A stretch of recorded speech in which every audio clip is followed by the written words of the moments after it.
Welcome back, ladies and gentlemen, and fight fans around the world. It's your boy P. Welsh here for another UFC picks, previews, and predictions. We got UFC 307 Pereira versus Roundtree from Salt Lake City, Utah. Fight pass test starting at 6:30 with the prelims. 8-6 week last week.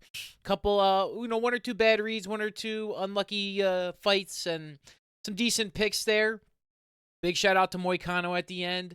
And we're starting in the welterweight division this week. We got Court McGee versus Tim Means, 22-13 for McGee, standing 5'11", versus 33, 16-1. Tim Means standing at 6'2". And coming in here, we got Means as the favorite, almost minus 200. Court McGee coming out off a loss to Morono last time. Means coming off a loss to Medic. A little bit better run of form, 1-4 for Means, and I think about the same for McGee. So I really think the win condition kind of lays with Means here, kind of outstriking McGee, which he kind of seems susceptible to more recently, and maybe finding the KO power, negating whatever grappling McGee might even throw in there, if it even is anything, which I doubt it. He might just stand in there and fight and not want to waste cardio. I mean, call this the retirement bowl to start off here. But Court McGee versus Tim Means, both guys pushing 40. McGee got a 3-round bout here. I think Means is a better striker, and I think his height really gives him a nice advantage here. Not so much in the reach department, but I think he's overall. McGee's got the jiu-jitsu background, and I think he tries to stand and fight. We'll see if he tries to really negate that space, push him up against the cage, and work on some takedowns. But, I mean, Tim Means definitely doesn't have the best ground game ever. He has been finished many times by submission. So, if somehow he finds his way on the ground in the second or third round, I can kind of see Court McGee maybe pulling off a little something cheeky. But I think Tim Means has the means to do it early, often, and if he does enough damage, right? That's what this fight's going to come down to, is like, can Means do damage on McGee before he tires out, and maybe McGee is able to counter and, posture up in the octagon. This fight's at altitude as well, so I don't expect this to go the distance. I expect one of these guys to kind of gas out. I don't know if that's going to happen a lot here, but I mean, the last time it was at altitude, it's hella noticeable with the fighters. So I think we can see something like that. That's why I gotta give the edge to Means here. I think if these guys are gassing out, I think he does more damage and maybe just can finish it out a little bit better, where the ref stops the fight and he's like, all right, this, before he gets too sloppy. I like Means here to be clean with it. Moving on, welterweight division. But, I mean, Court McGee is live for the upset. I think he definitely has a potential to elevate himself. But, I mean, like I said, also, he also can put his chin right in the way, not move, be too slow. Somewhere in that second round, get popped with a straight from Means and go night-night. So, Tim Means all the way, fight one here. Boom. Moving on, we got Carla Esparza versus Tisha Pennington. Esparza 20-7, coming off a loss, standing 5'1", versus Tisha Pennington 13-7, coming off a loss, standing 5'1", women's strawweight division. I was reading this could be Carla Esparza retirement fight. I don't know if she said she wanted to have a kid. I thought she had a kid, but I think she said she wants to have one. So I think this is her retirement fight, and I think she's gonna bring it. I think it's gonna be pretty tough. I just wonder if she's all in. I don't want to ever doubt a fighter for taking a fight, but if she knows it's at the end, I kind of expect Tisha Pennington to come out pretty strong here. Her, wifey poo's fighting for the belt in the main event, and I think she wants to come out strong. I think she's in some fine form coming. The last time Esparza fought, she got subbed by Zhang, right? Or the Zhang Dynasty, Zhang Wei Li. So, I mean, Pennington's come off of losses to Ricci and Dern, split decision losses, which means that she was very close, very competitive in the fight. And I think that competitive nature will take her to probably a split decision win. But I also wouldn't be surprised if Esparza pulls off a nice win. She has a nice reach advantage. She has a strong grapple game. Pennington makes any mistakes, I think it could be over pretty fast. I'm kind of going this pick. Just reading about the retirement fight, I don't know if that's going to be, I think it's hindering my decision a little bit, wanting to pick Pennington. Just because I think Esparza is going to be happy with her career. You know, if she's moving on to family, you know, I don't know if is she going to bring the fire and the juice. I don't know if I want to pick against that with somebody that I know is going to retire. Kind of want to pick Pennington coming out there with guns blazing. I think she's, you know, ready to make a name for her. And like I said, her wifey poo, you know, back maybe defending the title later. We'll see with the picks against Pena. I'm leaning Pennington here. I know Esparza has the time in the octagon with the belt against great competition, and I think that's a huge advantage here. And I wouldn't doubt that that Esparza is going to get this win. She's plus 145 as a dog. I think it could be a good send away. But I just think something about Pennington says she's hungrier. She's going to get it done, and she has that potential to do the damage where it could be over, I think. But Esparza has to really wear on you. She has to, you know, how good is her cardio coming in at altitude? It's something that you have to at least question from the outside. If you're not looking in deeply and know more about the team specifically, it's just something to always be said. And, you know, I just kind of, you know, same could be said about Pennington too, but I'm just kind of leaning Pennington. I think she's got that want to. The competition, she's not afraid to go up against anybody, right? Ricci, Dern, Hills, Hughes, you know, she's fought, you know, Joanna, Andrade. She's up there. So I think this is her time to get a good win, make a name for herself in the strawweight division, and give us a nice, exciting farewell to the Esparza. I think it's going to be a great fight. I could definitely see it going the distance. I wonder how many will go the distance just because of the fact that it is at altitude, and I think some of these guys might just wilt. More of the guys. I don't think these girls will wilt. I think they'll have better cardio to last the 15 minutes. I think they won't throw as much percentages as the guys throw to potentially try and finish. And I don't think like the muscle mass of them maybe might be slightly different, so the guys might tire out at a percentage faster than the women do. I like Tisha Pennington here. Let's rock and roll, ladies and gentlemen. We got Ryan Spann versus Ovin St. Preux. Spann 21-10, 6'5", coming off 3 straight losses versus Ovin St. Preux 27-17, coming off a win. Rescheduled bout from a while ago. Ryan Spann still big favorite here, big favorite light heavyweight division, ladies and gentlemen, if you didn't know. And I think my pick's still going to stand. I think I'm going to pick Ovin St. Preux just because I just think with the altitude, especially with Ryan Spann, I can see him wilting. I'm going Ovin St. Preux. I think they actually took his plus money down. He's only like 290, I believe. I want to say he was close to 300. I might be able to check the old video afterwards and just see for my own mental, but I think St. Preux is getting some action here. I think at altitude is not favorable for Spann, especially recently, like losses to Lionheart, losses to Gustav. I mean, his last win was a straight jab to Reyes. That's like almost pushing 3 years now. We're about pushing 2025. So I know Ovin St. Preux, 41 years old, the gas tank, you know, but I don't know. Maybe the contracts are up for one of these guys. I'm not in tune to the so many details. Like maybe Ryan Spann could be out of here too. We might see 3 straight retirements in these first 3 fights. So, that being said, the form, this is kind of one we looked back recently. I like Spann in a way, and I was a big fan early on. I just don't know if that desire is going to get there. Now, maybe is he going to Derek Lewis us in a way where, like, he like, when he's comfortable, he's good, but it's like when he really has his back against the wall is when he's going to fight his best.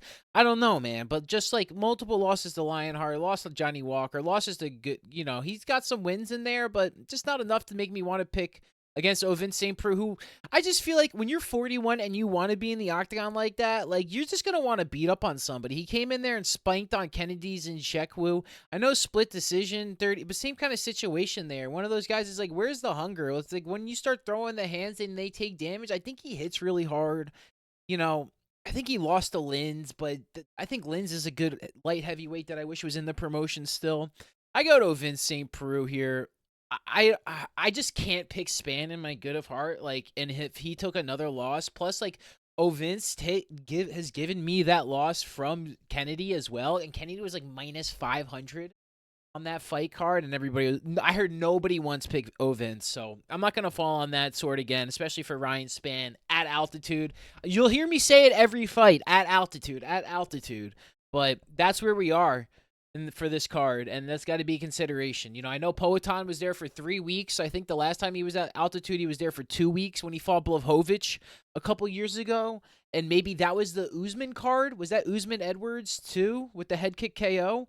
Because again, Edwards having to fight 2 crazy title fights, one in Manchester on the 3 a.m., Eastern, or, the 3 a.m. main card start, and then that, Salt Lake City. I got Ovin St. Preux here. Give me him to just maybe get the job done. Maybe just get Span to welt. Just leave his hands down. He could just get tired second, third round, and just kind of get the job done. Ovin St. Preux. And let's do a little intermission here because I'm not exactly sure if this is on. I can't find it on the books yet. I haven't looked every book. We got Alex the Great Hernandez versus Austin Hubbard here. 14-8 for Hernandez, 2 losses. Hubbard coming off a win, 3-5 in his last, 3-2 in his last 5. Similar metrics, similar age group, and I kind of like Hubbard here. The picks like Hernandez a little bit. Like I said, I couldn't really find anything on him. I know recently Hernandez, he just has a propensity to get knocked out. Hasn't been at his best form. I think his one win in there is against Jim Miller. Yeah, decision win. So, I know Hubbard's new to the promotion, but he was fighting for some at the top of the heap in the other promotions. So I think he's going to bring his A game. He stunned the win last time, I thought, when he was a little he lost to Kurt here. Triangle submission, but I don't really think Hernandez is going to go for takedowns like this. I don't think he really wants to put himself in a bad position. I think he's always been different after the Cerrone fight. I like Hubbard here, maybe by submission. I don't know if it's cheeky or not. I can't really tell. He's got a few in his career, but he could just want to stand and fight with Hernandez. I think he'll get the better of the significant strike damages. I think Hernandez might try and control with the leg kicks from the outside and, try and jab, switch stances, really mess up with Hubbard where eventually he shoots and potentially can get a finish. But I also think he's got to stand in there and do the damage and then commit to taking down, as I think Hubbard can get a win condition on Hernandez, even by ground and pound. I don't think he's super live for a sub. There's always the potential. I think that's always one of the things that we don't think about in each and every fight is the means of submission, just because people would rather give up that than an absolute beating. Like they'll follow their ground and protect themselves instead of, just standing there like a punching bag. So I like Austin Hubbard here. We'll keep it short. We'll keep it sweet. I hope this fight goes on. It's not on the UFC. It's not on the books, but they got it on the other website. So I just wanted to pick it up. I'd be picking Austin Hubbard here. Doesn't happen, I wouldn't be surprised, but just wanted to cover it since I did see it there. And we'll move on to the middleweight division. Cesar Almeida versus Ihor Patoria. 5-1 for Almeida versus 20-6 for Patoria. A little bit of a poor run for Patoria recently, but some class competition. Losses to Pereira. Losses to Olberg. And I think this is an Almeida spot all day. He kind of looks like the real deal. I think he's got the KO game. He crushed my guy Kopolov, who I thought was the real deal. So, and if I thought Patoria and Kopolov would fight, I think it'd be a pretty square, straight up fight. So I definitely see why Almeida's got the advantage there. Oh, he lost to Kopolov. Interesting. So Kopolov put the loss on him. Kopolov lost to Fluffy Hernandez. That's what I was thinking about. So there's nothing wrong with losing there. I think he's got KO power. I think Patoria can take one off the chin and just go to sleep. I think he's very live to get knocked out. 4 KO losses in his career. He's lost that way 3 of the last, he's been finished 3 of the last 4 times. 4 of the last 6. Doesn't have a big win against a young stud. He's got just a bunch of wins against people. And, Mauricio Rua, are we really, Robert Brieszczak, I'm not the biggest Brieszczak fan. I think I had him to win that one too, so he hasn't been back in the octagon. This is Cesar Almeida all day. Could probably get the finish. Like I said, I could see Patoria falling. Patoria is he's on the same trajectory as that Michael Olajaychek. I don't know if I said that name right, but the guy, he fought Holland. He got finished 3 times in a row. He fought recently the Bullet, I think, Shara Bullet. I feel like Patoria is kind of on that little bit of a run right now, unfortunately. He's just fighting class guys. He's not afraid of anybody. And he just, some of these guys maybe just got to be a little bit smarter because I think he does have the gas tank to make it that far, but I think Almeida might finish this one early, in 1 possibly. And he just throws absolute bombs, man. And if you get in there exchanging, you're not going to use all your energy to escape because you're just going to be tired. especially early, late. I can see him getting caught, see him getting dropped. I got Almeida KO, baby. Let's go.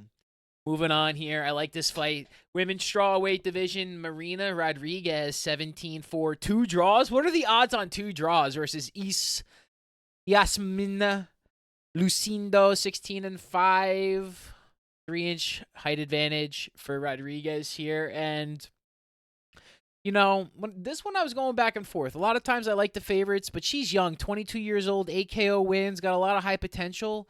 Wins over Karolevsky, Polyana Viana, you know, so like some decent wins on her record. Lost to Hugari, who she lost the other week, so doesn't look as good. I can't understand how Marina Rodriguez. I don't understand how this isn't more of a pick'em here, and that's why I got Marina Rodriguez. 7 KO wins herself, 9 by decision, submission, 7-4 in the promotion. Losses against absolute killers in the strawweight division: Andrade, Jandaroba, Lemons. Big wins over Jan, Dern, Hebas, Waterson Gomez twice. So maybe she's kind of patting herself with those Waterman Gomez fights. So I think this is a good chance for her to get a nice win. I like Marina Rodriguez, especially with the odds positive. I would definitely think she's going to bring a strong camp. Strong performance. You know, she's even fought Esparza, Tisha Pennington. She's fought a lot of great fighters. I don't really understand. I like Lucindo, but I think she might not be prepared for the altitude. I got Marina Rodriguez here. I don't understand how it's so, 37 for Rodriguez versus 22. Maybe like that big of a factor is involved, but I don't know if that will be as big of a factor here. I think the experience helps so much more, right? You have to just think the 15 years of difference is almost more than the entire life of Lucindo, since she could start throwing punches at like 7 years old. So I think those rounds, those conditionings, I think it's going to add up for a win here. Split decision, very close, as always. Most of these women's fights are. You know, when they do get finishes like Elaine Perez last week, it's like, dang, they did it. Let's go. You know, we didn't go to the judges, but maybe Marina Rodriguez. I think, like I said, I could see any and all fighters just gassing out at any point and getting KO'd. It's always a possibility in this card. I don't really think too many people going to the decision is as viable as it is on most other cards. Because also I don't think certain fighters have the means to train somewhat like Poatan. No people got 3 weeks to go to freaking Colorado beforehand, or who's going to Ethiopia or something. There's only so many places at altitude. Moving on there, I like Marina Rodriguez.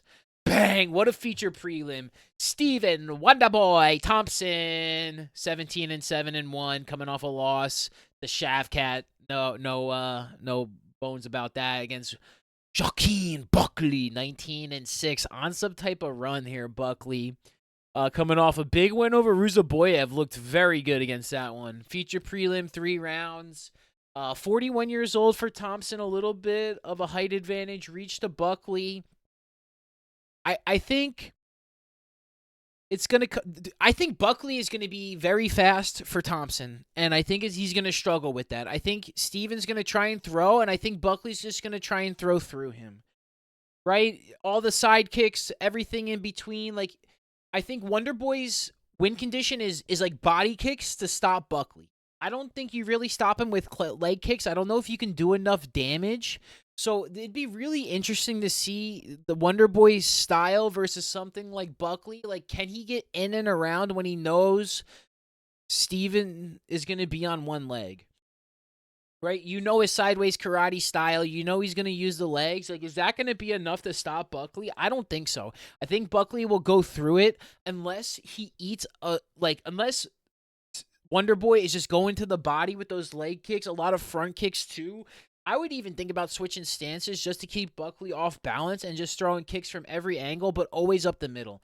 I do worry about Buckley then taking him down as I say that, because I think you saw how Wonderboy was susceptible on the ground, and not that Buckley's got great ground game, but that's where he wants to be in mount, right? That's his win condition, right? I don't think he necessarily wants to strike on the feet with Wonderboy. I think eventually he might want to even try and shoot a takedown, get in there, do some damage, sweep a leg. Sweep the leg!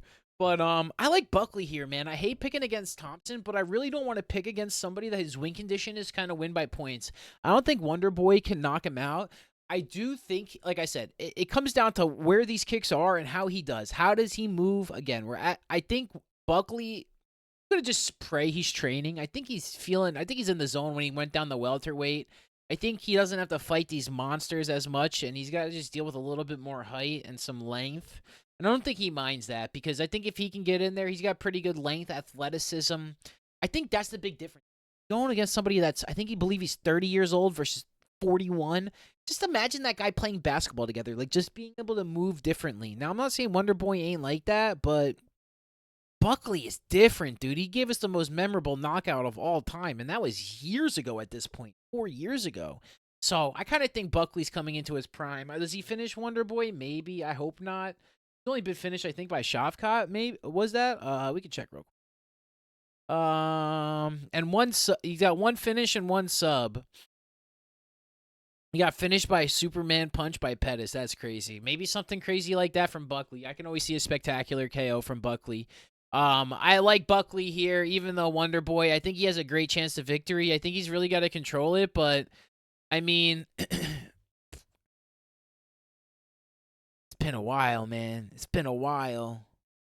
For Wonder Boy. You know, what do we got? We got the Holland retirement, Jeff Neal, Luke. These are a long time ago. Losses to Muhammad, Burns, and I think Buckley gets the win here. Unanimous decision. Moving on to the main event. We got Roman Dolezdi versus Kevin Holland in the middleweight division. 13-3 for Dolezdi. 6'2". Kevin Holland 26-11. 6'3". A little bit of a reach advantage. And this one I'm going back and forth on. We got to pick one of two things. It's like, all right, Dolezdi's coming off the win against Lionheart, but he got destroyed by Giziev. So, like, he's not at light heavyweight anymore, right? So, what does that mean? What is Kevin Holland going to bring? Is he going to continue his literally career pattern, 2 wins, 2 losses, 2 wins, 2 losses, 2 wins, 2 losses, 2 wins, 2 losses? I think he does have a chance to, Oh, he lost to Imavov. Never mind. Dolezdi lost to Imavov, not Giziev. I was thinking of somebody else. You know, that Lionheart fight, he really didn't do much on that. He stood on the outside, won a boxing match. I don't know what happened there with Anthony. I think his turnaround was too short. Wasn't focused enough for the competition, right? I think it was more something like that.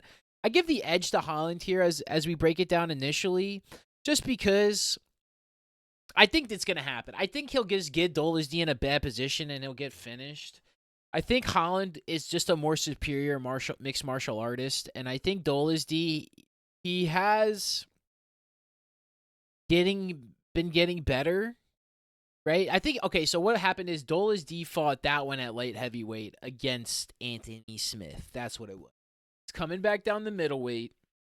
Fought Imavov, Vittori, losses on the card, and I can't see how Kevin doesn't want to do that to him. Could be split decision, could be very close, could be ugly. But I just think with the ground game possibility, just the potential there, I think you have to take Holland over Dolezdi. Like, even if he gets frustrated, he's coming off the MVP loss. I think he's going to try and put a snipe show on him. I think he's going to try and get a finish. Oh, he finished Olazejczyk.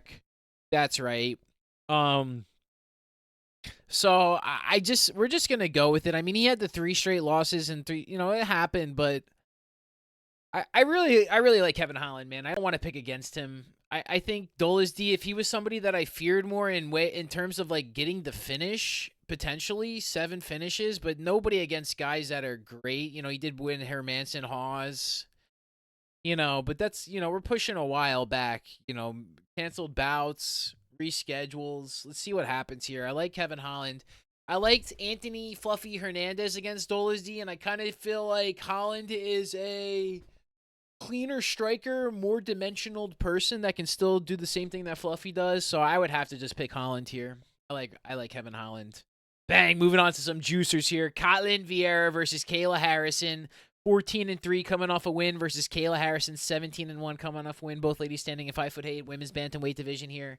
Massive favorite for Harrison here, and I gotta give it to her. I think she's the real deal. I think she's the future champ, and I think she'll be fighting the winner of this belt next, winner of this fight next, and I think she's clear cut going to be the champion of this division. Caitlin Vieira, what can you do for us tonight? What are your possibilities? 33 years of age. So I will say, you know, Harrison does have to make weight. always and forever and always. I feel like that's always a silly thing to say. I feel like disrespectful saying that to her. So shut your fat ass up, P. Welsh, and she's gonna make weight. So what does Caitlin Vieira bring to the table here? 8-3 in the promotion. You know, a lot of, you know, she doesn't. My thing that worries me, she doesn't bring that knockout potential, right? She doesn't bring that absolute killer mentality that I think Harrison will bring. I think she can get the sub. I think she can get the finish. I think Harrison inside 2 rounds. I struggle to see Vieira lasting the 5 minutes, to be honest, just because I think Kayla comes out like a house on fire. I think Vieira will try and weather the storm. I think she could see the second round in a way, just because if she could run around the octagon enough, play decent enough defense, just get taken down and not get worked too bad, I think she has potential to survive. But I think this is Harrison within the first 2 rounds. I think she gets sub TKO, does damage in the first round, subs in the second, just like maybe she's holding up a different position of protection. Boom, boom. Under 7.5 minutes, I think for sure. I think she comes out heavy. Again, the altitude, I wonder. Well, she's big muscled. She's got to get it finished fast. I think the longer this fight goes, the better it is for Vieira, right? If this is going 10 minutes, 12 minutes, 15 minutes, I think Vieira has a chance to win a round. But I can't even see. I don't know if she's supposed to even be in there with Harrison. I think Harrison might just be that. She's that person. She's the champ. She's a future champ. So we're gonna see it now. We'll see it in the future. And very excited for this matchup. Let's get our popcorn ready and don't miss a blink because it could be over in 2 minutes. Boom! Moving on, dude. What a matchup here too. The men's bantamweight division. We got Jose. Are you listening? Aldo, 32-8, coming off a win versus Mario Batista, 14-2. 1-inch reach advantage on the height and the leg, 2 inches on the height for Batista. Should give him a little bit of a striking advantage on the feet, but I mean, the Jose Aldo leg kicks, the Jose Aldo takedown defense, the Jose Aldo cardio. He's been at altitude. I don't understand how Jose Aldo is a plus money favorite. This is definitely a pick 'em for me too. I got Jose Aldo, bro. He looks special right now. I think he's kind of Hollowaying to me. A little bit older. I mean, if Pereira's champ at 37, 38, why can't Aldo do it? At least go contend for some big fights, dude. You know, Volkanovski, Aldo. That's bantamweight, my bad. I thought he was a featherweight, the featherweight champ. But anyway, I think Aldo is arguably one of the greatest fighters of all time. 38 years old. He just crushed Jonathan Martinez, and I think he has a chance to come in here and get another win against a very good fighter and get a big time money matchup here. It's very interesting to see who he could fight in the future if he gets a win here. But this is one that if you get the win for Aldo on the comeback, I mean, you can go call out Cheeto, Henry, you know, Corey. I'm pretty sure the Sandman and Aldo would be a fire matchup. I really love Jose Aldo to make a run towards bantamweight gold here. Do I think he gets there? Maybe, maybe not, because I just think that the timing might not be there. But if he gets a win here, he can go fight one of these killers for another great matchup. Maybe either on a pay-per-view or a fight night main event, 5 rounds, because they got to be training for it. Somebody like, I mean, this is exciting. I like Jose Aldo. I mean, Batista, what is Batista going to give us here? What like, he's going to stand in the octagon, it's going to close, and that man, Aldo, he's done everything.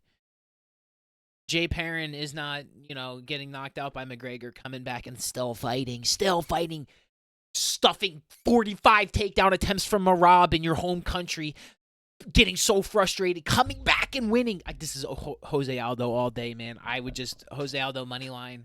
I'm gonna look for something like that. I think I love it so much. I mean, I just can't get behind Batista. I mean, nice wins against Simon Blackshear, but if you're gonna try and decision Aldo, you're gonna take some damage.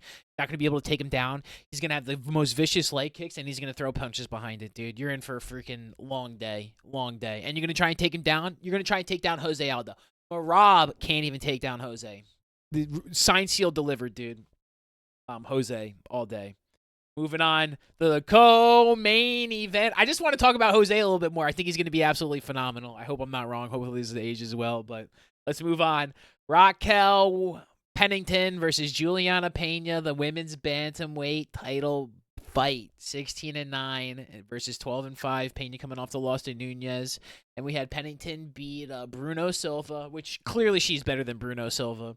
Now, is she clearly better than Juliana Pena? I don't know. A little bit of a reach advantage, a little bit of a, you know, height advantage for Pennington. I said Wifey Poo was fighting earlier on the card. Is that going to bring some extra? I think, man, this one's so close. It kind of reminds me of Shevchenko Grasso, not in terms of styles, because I don't think Pennington has the she's just not it's not the same. I think Grasso reminds me of Pena with her ability to get a finish and end the fight and also do a considerable amount of damage and win. You don't beat Amanda Nunes even if it is by sub without having some absolute talent. So I wonder if she'll be able to bring the juice. She's had nothing in between but this title fight on her mind. I hope she's not like a little bit distracted with maybe a Nunes call out after this. But Raquel Pennington, I think, is the real deal, man. I think she's gonna really be strong in the middle of the octagon, and I don't want to pick against her. I really, really don't. I think she's been on a run. Caitlin Vieira. I mean, like, again, Macy Chiason's a good win, too. I mean, lost to Holly Holm earlier. She's been on a run for 4 years. Is Pena the one to take it? Very well could be. I think one thing that Pennington kind of could do a little bit better on is like her finishing ability, right? I don't think she has that spectacular KO finish that winners win. And it could be here. It could be now. It could be in. But this is a 5-round co-main event title fight again at altitude. Say it again with me. What's Pena looking like? Does she have the gas tank to go that far? I think the later it goes, it almost favors Pennington in it. I think Pena, she's more likely to get her out early, and I think the longer it goes, the better it's going to look for Pennington. I think I just talked myself into Pennington here. Just because I think these fights are going to go, this fight will go 3, 4, possibly 5 rounds, and I don't doubt Pena's training, right? This isn't like I think Pena's going to wilt at the end.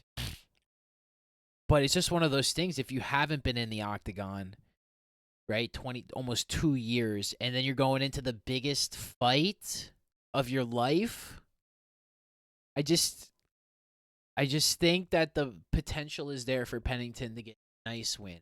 She can win the early rounds. I think she can get one in the middle. Pena's going to have to work in some takedowns if she can't really get that, if she's not winning on the feet. I think I got Rocky Pennington. I just think her path to victory is a little bit more there. When you look at Pena's career, all right, a lot of finishes, a lot of guillotine chokes for and against her. I just don't know if she'll have that opportunity, right? I think about that when Grasso won the championship, she found that opportunity. Is Pennington going to give her that? Something that we just never know, and we watch the fights, and that's why, like, oh yeah, we can say it, and then all of a sudden, the guy's winning 3 rounds. Boom, Drekis just subs Izzy, right? It's why we watch the fights. It's you could say one thing, and all it takes is that one moment in the octagon, in life, anywhere, and it's all different. It all changes, and you just have your chest up and are looking for it, and see an opportunity, and focused, paying attention. I think Pena can find it, but I also think Pena takes a lot of damage. I think Pena might not have as good as cardio as Pennington does right now at the moment, and I'm gonna give 2-0 to the wifey couple. Let's go Pennington squared, Raquel to end still. All right, and let's move on to the main event of the Ian. My guy Poatan Pereira versus Khalil Roundtree Jr. We got 11-2 Poatan coming off the title, bunch of wins in a row, versus Roundtree coming off the KO win. Rescheduled against Jamal Hill. I don't know however you feel about the fight, ladies and gentlemen. This is what we got this weekend. Khalil Roundtree, Muay Thai extraordinaire, coming again against kickboxing legend Alex Poatan Pereira. And I am as big as a Pereira guy as there has been. I had him before Strickland knocked him. I had him. I thought this guy was a special fighter, and to see him where he is, I'm proud of him. I hope this one isn't one of them. I'm a little worried. Right? What's Poatan's loss? KO loss inside. I hope he doesn't get too hungry too fast, a little overconfident. He's gonna have to not get too close to Roundtree. I truly believe that. He's gonna have to win on the outside. My opinion, Poatan has to absolutely kick Roundtree's leg to death, and hopefully Roundtree doesn't try and do some deep kicks up the middle. I think is I think something that could happen. I also just worry about Poaton's chin, man. He's a little bit older, 34 for Roundtree. I think Poaton's 38. He might be 39. And I'm picking Poaton here. He's gonna take. He is only 38, I think, or he's 37. So, I still think he's got a little run in the tank. I still think he will eventually get Roundtree, but I do think Roundtree is live for a KO finish. I just feel like we haven't. It would be really sad. I feel like we have had some crazy things happen in the UFC, but I feel like we haven't had a crazy something happen since. Well, I mean, I would say Topuria Volkanovski was a little crazy, right? I mean, 300 wasn't super crazy, but like massive upset crazy. Strickland, Izzy last year, something like that. You know, but nothing in terms of KO since Poatan and Izzy. And I can definitely see that, man. I can definitely see Roundtree's got some massive power, dude. You cannot sleep on his hands. You cannot sleep on his kick. I think his style is what is terrible for Poatan. The one kick KO, massive damage, stun, hit, clip, done, right? I think that's how Poatan kind of loses. But I think that's also how he wins, right? He lives by the sword and dies by the sword. Now, I think he'll be focused. I think he's conditioned. I think he's got the 3 rounds. The longer this fight goes, I don't know. I think the longer a fight goes, the better it is for Roundtree. Again, I think Poatan can win the rounds early. I think you'll see him do some damage. But, man, if this gets into the 3rd, 4th, 5th round, I can definitely see one of those 5th round KO championship changers. We've seen it before in the history. It's not been. I mean, Poatan did it. Maybe it's how it's relinquished the belt, dude. The belt belongs to nobody, man. It's got to go be earned. Just because he holds it, just because he's had it, just because he's defended it, doesn't mean it's not going to happen. There's 25 scheduled minutes of fighting that are going to happen on this Saturday, and there are definitely going to be opportunities for Khalil Roundtree to catch him like Tai Tuivasa caught Cyril Gane. Now can absolutely Pereira pummel Roundtree? Absolutely. Will he? I think methodically. I think he'll be very slow with it. I don't think he'll try and start off super fast. I think he'll really work the legs. I think that's got to be the game plan. I think you actually have to make Roundtree switch stance and think about throwing a different kind of combo. That's how you're going to win this fight, and I think the power and damage he can do is also there. I think potentially Poatan can knock him down with a leg kick and finish him with a punch, 1-2, something like that. I think if it gets in there, you know, we're like 7 minutes in there and we see Roundtree switching stances and he's trying to go back. He's like, man, I got to try and get a bomb off. Gets hit down, knocked down. I know he's got really good balance, dude. I think he was, you know, I know Muay Thai guys with the kicks, you know, you have to have good balance to get those kicks right and powerful. And I think he does generate a lot of it. And I think he could do some damage. And if he gets Poatan in a bad spot, I think he can absolutely put one on the chin and put him out. I mean, if you don't think that, then you haven't watched the fight game long enough. But I'm picking Poatan here. He's my guy. He's my homie, ride or die. Will I put a unit on Roundtree by KO? Absolutely. Let's see what happens here. Let's see if there's a shocking of the world, you know, one time. I mean, if that happens, we probably get a Poatan run back too. So I could definitely see something like that happening in some universe. We get a Roundtree KO. But the thing is, if the KO, you know, and then we come back with a Poatan rematch sometime next summer. But I mean, I'm picking Poatan here. We're gonna do a quick recap here. Love this card. Tim Means starting us off. Tisha Pennington, Ovin St. Peru, Cesar Almeida, Marina Rodriguez, Buckley. We got Holland. Moving on to Harrison, Aldo, Pennington, and my guy Poatan Pereira in the main event, light heavyweight title bout. Salt Lake City, Utah. Like, comment, subscribe if you're still here. Drop your winners in the comments section. 100% winners in the comments section wins you $100. I want to see them in there. Thank you so much for watching. Peace and love, everybody.